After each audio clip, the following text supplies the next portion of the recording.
This is that perfect, sexy, yet undetectable kind of makeup, and while it's definitely enhanced by the brown eyes, brown hair combo, like you can see on the mood board, it is a very universally flattering makeup look, and I'm going to show you guys how to recreate it. We're going for some airbrush skin, so I'm going to prep the skin with the Iconic London Underglow Blurring Primer. For coverage, you want something that has a very kind of like skin-like finish, but is more on the satin side rather than super glowy. So I'm going in with the Armani Skin Tint. This is in the shade L4.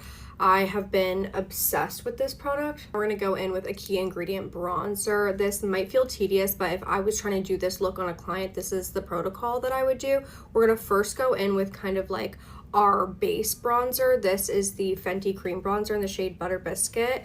It's not too rich, and it's just gonna kind of go really roughly around the perimeters of the face. Make sure you're using tapping motions rather than swiping back and forth. This is going to help to avoid the makeup looking patchy or muddy. Using a lighter bronzer at first is also going to help with this because you're not kind of going in with a large amount of a product that's too dark for your complexion. I'm also going to use this to kind of start the contour along the nose. Now with a deeper shade of contour, this is the Dior Forever Contour in the shade Medium 3. We're going to kind of pinpoint certain areas. So I'm lightly tapping it right along the hollow of the cheekbone. I'm going to buff this really close to the hairline as well. I amp up that nose contour. I've just done this side to show you guys the difference. This has like that really beautiful kind of like lifted effect while still being fairly undetectable, and this is just like a little bit more one-dimensional. The blush you use should live in the same family as the bronzer but have more of a peachy tint to it. I'm using the Rhode Pocket Blush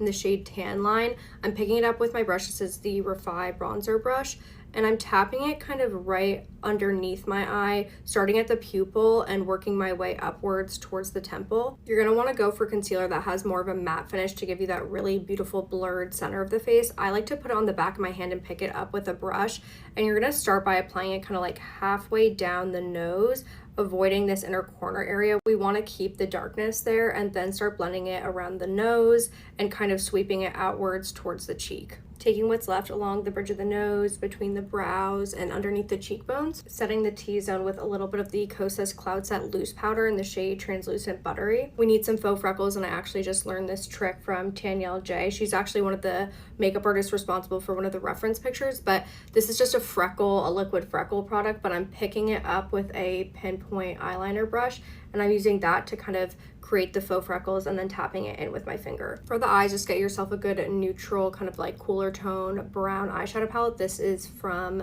Hourglass. It's their Minimalist Curator palette. I'm dipping into this shade and this